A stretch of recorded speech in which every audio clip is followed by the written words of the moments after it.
In 2008, Satoshi Nakamoto created Bitcoin and the blockchain. It was there that I discovered this little orange icon with a B in the middle. I said, what is this strange thing? Many people see the blockchain as the #1 game changer of our time. I would say in 10, 20 years time frame, there won't be a human being whose life is not impacted by this technology. It's maybe the technology most people fear and the technology that most people are putting their trust behind. I feel like this is a generational opportunity for entrepreneurs and investors, and I quite frankly have not seen something as exciting in my entire investment career. I think within 20 years that financial services will be just software, and the smart contracts technology in particular is going to automate a lot of the things that institutions and people handle today. Blockchain technology is not the solution to all the problems under the sun. And I think as it matures, we will begin to see its potential benefits, but also its limitations. And I think that we are exiting the industrial age, and that we are entering an age that we still have to name. Yeah, we're at a crossroads. We're at a crossroads here. We have the wherewithal now to create technology that would actually help the entire human race. The question is, will we do it? But we can do it now.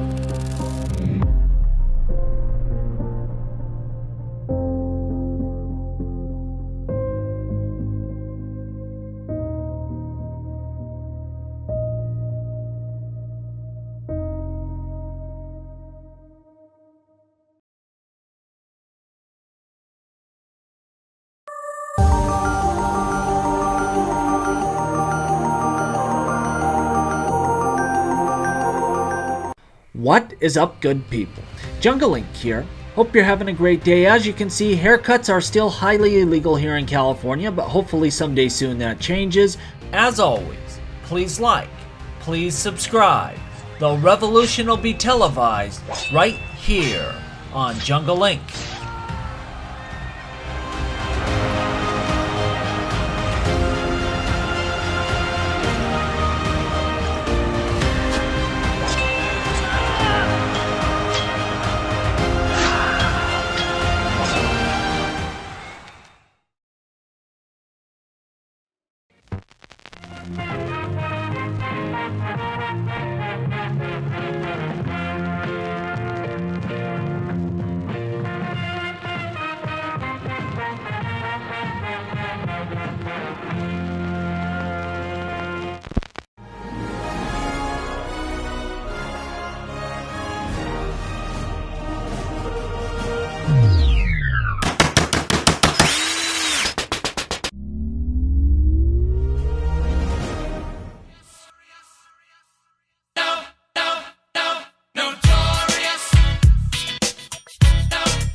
It settles in 3 seconds. So I'm not taking the risk on kind of volatility where Bitcoin takes hours. We're about 1,000 times faster than Bitcoin and 1,000 times cheaper than Bitcoin to settle a transaction. And a lot of the speculation that's gone on in XRP lately is people realizing Bitcoin is not going to be the kind of panacea of all things blockchain we once thought it would be. Instead, you're having vertical specific. XRP is solving a payments problem, and it's very efficient to do that.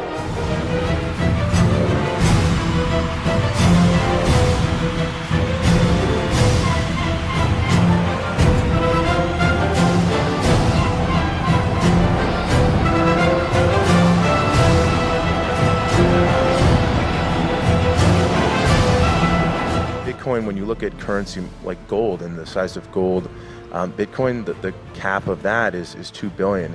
That's not even a drop in the bucket of a currency market or even what the market cap of gold is. So it's just so young, and there's going to be these growing pains. And I think a lot of the volatility has been confused for some sort of bubble as opposed to a rapid adoption.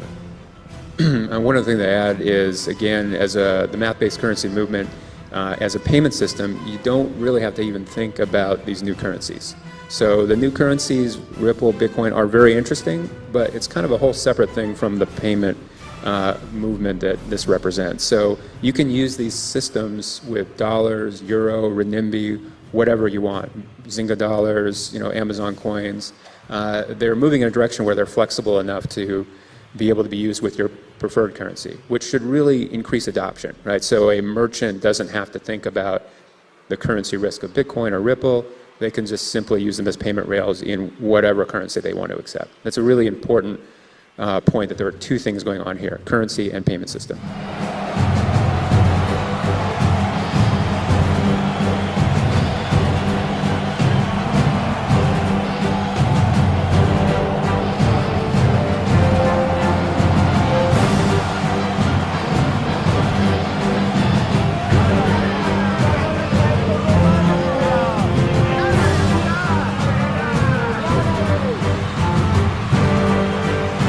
I think you can devise it out to the point, if there's a situation where there's that many people, maybe we've got bigger problems on our hands.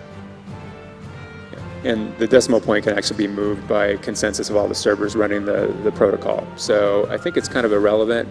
And in fact, I think a lot of people debate deflationary currency systems, but in this case, I think it's the simplest system. It can't be gamed. I mean, if you had an algorithm that sort of adjusted the amount by the economic use, in a decentralized system, someone would game that. You couldn't, no central authority to come in and police it. So it sort of has to be like this.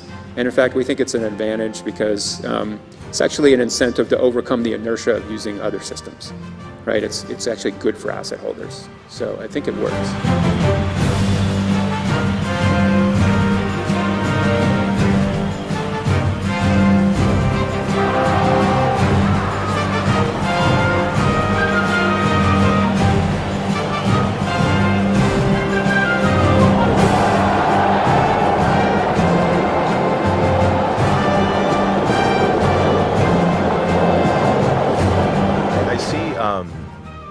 A country pegged on a math-based currency. It's hard to know whether it's Bitcoin or Ripple or XRPs or something else, but I think that the math-based currency movement as a whole, I think it exists in 50 years. So is there going to be one country that is the Bitcoin, the Bitcoin state, that is all their citizens are using Bitcoin? Probably one with the most fiat fiscal mismanagement. So maybe Africa has some good candidates. Iceland seems like a good candidate. It's hard for a country to adopt a deflationary currency. As a deflationary currency, they work really well as lubricants to payment systems, as something a country would adopt. The reason countries can't accept deflationary currencies, you sort of bankrupt all your citizens who have liabilities. So the beauty of Bitcoin and Ripple, though, is like there are no liability holders. They're all asset holders. And unlike kind of digital money that's fiat money, which is always sort of an IOU or a claim that you have counterparty risk. You actually don't have counterparty risk in Bitcoin or Ripple, and that's kind of the cool thing. So it's just an asset that exists in a distributed protocol. So it functions really nicely that way. But it probably then, these things have to be complementary to existing systems. So again, we don't have to be killing the dollar or the renminbi or the euro. They just complement the existing system. So maybe globally, the math-based currencies are like the Singapore dollar, like in that amount, that international and have their place. That would be a good outcome.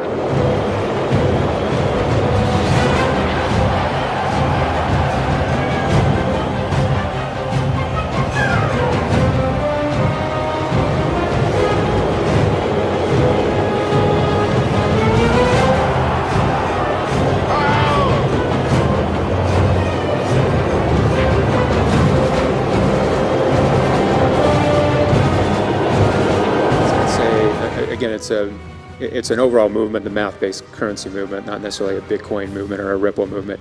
So it's kind of which iteration of the movement, whether it be Bitcoin, Ripple, or something new that we haven't seen yet, is going to have the best combination of three things: trust, utility, and liquidity. Trust is sort of in the fundamental technology. It's more trustworthy than existing systems. Utility it's all about kind of paying multiple currency. Is it fast? Is it inexpensive? What are the cash in, cash out methods? What are the exchange like? Who's accepting it? Liquidity is going to be market makers. Who's making a market in the currency pairs? So it's whatever iteration gets the best combination of that sort of first.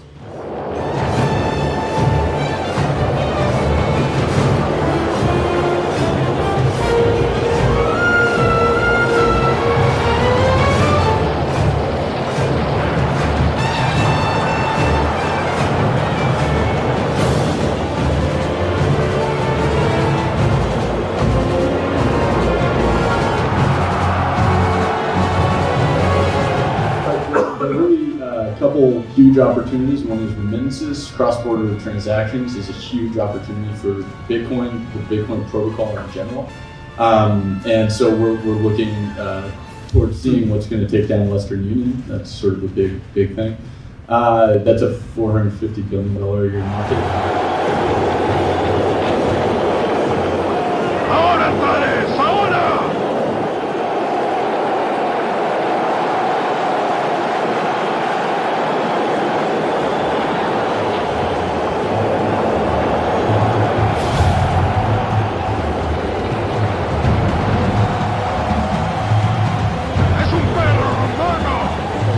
We're looking for situations, and I've always been looking for situations where there's a fundamental political and social change. And by that I mean investments in companies and organizations that are going to change access, rights, and privileges. And so, oddly enough, I think of Bitcoin, for instance, as a change in access. It means you can hold digital money without having to ask anyone permission. Twitter was a revolution of access of who could publish. Square was a revolution of access for who could take a payment. And Ripple has been a whole new way of transferring funds in different currencies all around the world. And so each of these have been revolutions in access. And so for me, it's hanging around people that are, there's technology, but what they're really changing is the balance of power in key industries and marketplaces. And so if you just hang around those crowds, eventually you'll bump into a few unicorns. I mean, Matthew doesn't like it saying that it helps to just be lucky, like a Forrest Gump type thing. But I think the theme of Forrest Gump was he was around when all these big things happened. And so, for instance, for like Ripple, it was going to the right poker game with all the payments professionals, talking about, hey, yeah, there's Bitcoin, but this is the first company that's actually building a new blockchain where there's a company behind it, and it is multi-currency as opposed to single currency.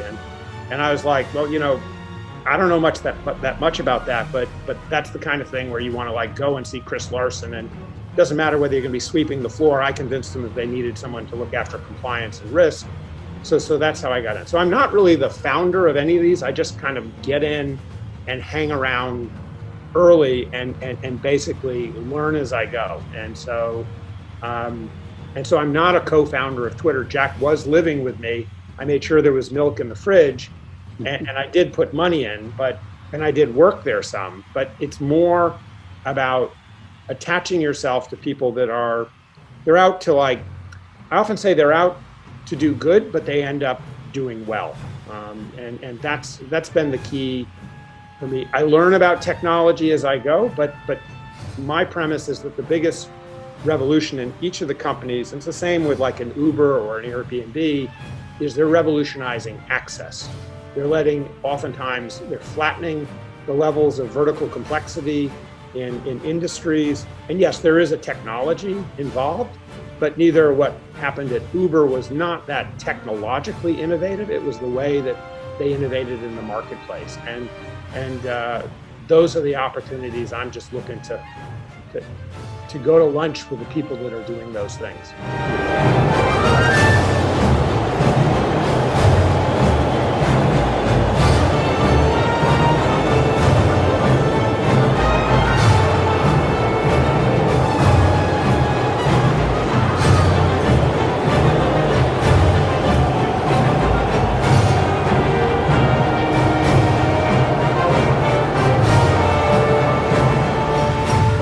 I just agree with that. I think people are realizing now that this is much more about the payment system. And I think people have realized over the last 20 years, you just can't really change finance in a central kind of paradigm, a central server, a centralized company. You're just going to get bent by the powers that be. The incumbents are too powerful. The regulations are too tough. That's why you don't see a lot of innovation in fintech coming out of Silicon Valley. Surprisingly little, given how huge this market is, given the amount of friction, the amount of time that we spend on games and entertainment in this valley, and then we ignore things like fintech. I mean, it's shocking. So what the beauty here is for like the first time, a distributed system in finance, this really could be the final game changer. And if that's true, the amount of money you're talking about saving the world, and the amount of money people that can come into commerce is just enormous. So I think what you're going to see is, we talk about why people here want to use Bitcoin or Ripple. Maybe the early use cases aren't so powerful here. We have a lot of options.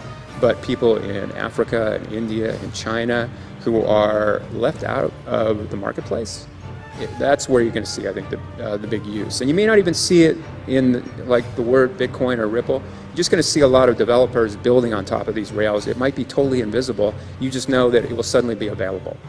Just the way Google became. And imagine if Google had to go ask the New York Times for permission to start a search business, right? It never would have happened. If they had worked through the existing rails of news. They could only do it because they had these new rails of HTTP. And that's what this is. So anybody can build on top of it.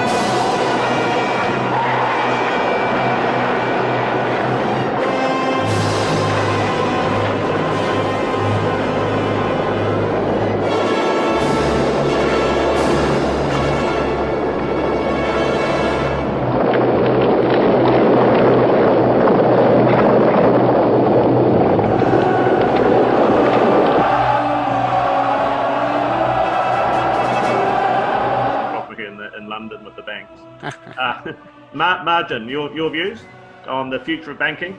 Well, the future of banking, or the future of payment, I would say, because banking is really, payment is a core, at least in this subject, I would say is, from our perspective, is the internet of value. I think these processes, we call it agile or whatever is behind, needs to get closer to the way that the information is processed today. I think we are still separating these two levels of experience. The closer they get together, the more integrated the systems will be.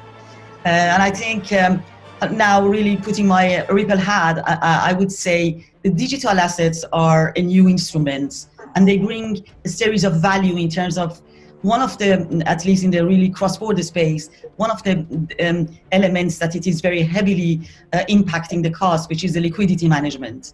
And there are ways that you can use these instruments in improving actually the way that the liquidity is happening, so you can source on-demand liquidity. So I would say yes.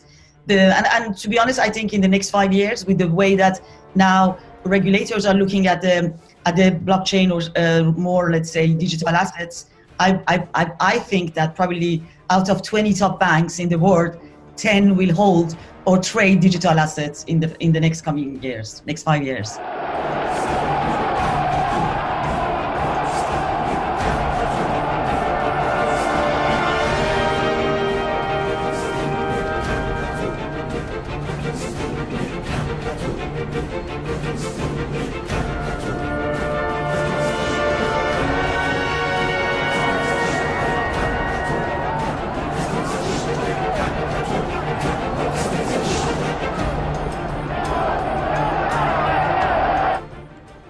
So here's a little chart. So you can see all public blockchains like Bitcoin and Ethereum have a token.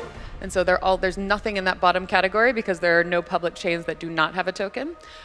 There are most of the mostly used permission blockchains don't have a native token. So Hyperledger, Quorum, Corda, some others, you can certainly build tokens on top of them, but they don't have a native token. And then there have been a couple of cryptocurrencies that are particularly built for permission chains like Stellar and Ripple, and we have a partnership with with Stellar. And so those are specifically for payments on blockchains, on permission blockchains. So end it with a visual. The visual basically is that this is what it looks like to operate in business without blockchain, meaning you have lots of different business participants. They're all transacting, so all of these nice little lines are transactions and assets being transferred, and everyone is keeping a different book of records. So all of these different colored records are different books. There might be reconciliations. People might have different accounting practices. They might have errors, you don't know, but they're all different, and so it can be very inefficient and expensive and vulnerable to attacks. The blockchain is essentially one ledger where everyone writes to the same blockchain, and it's all the same thing. So there's no reconciliations, it's all the same ledger. Again, you might have visibility into one piece of it, but it's all writing to the same thing. And the exciting part is, like any new technology, it can make things better, faster, cheaper, but it also unlocks a whole bunch of stuff that you can do now that you couldn't do without blockchain.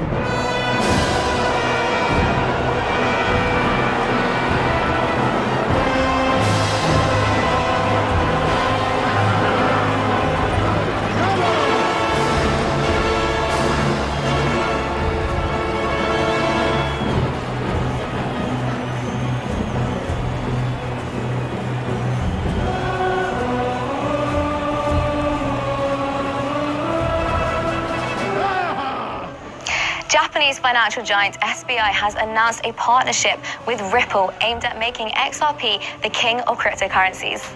SBI CEO 𝗕হি𝗸 said he plans to ensure mass adoption of the XRP token, which has been vying for the second position with Ethereum in the past few months. For now, Ripple has again dropped to third place, but 𝗕হি𝗸 strongly believes it won't be for long. He spoke severely about Bitcoin and highly of XRP. He was quoted saying there is no value for Bitcoin. He added that the current price of Bitcoin makes it increasingly harder to use it in practical ways. This was his segue to saying he believes that XRP will probably become the #1 crypto asset. He added that his firm are aiming to make that happen by promoting efforts to expand the practical use of XRP. He also said SBI would provide investment instruments incorporating virtual currencies into institutional investors.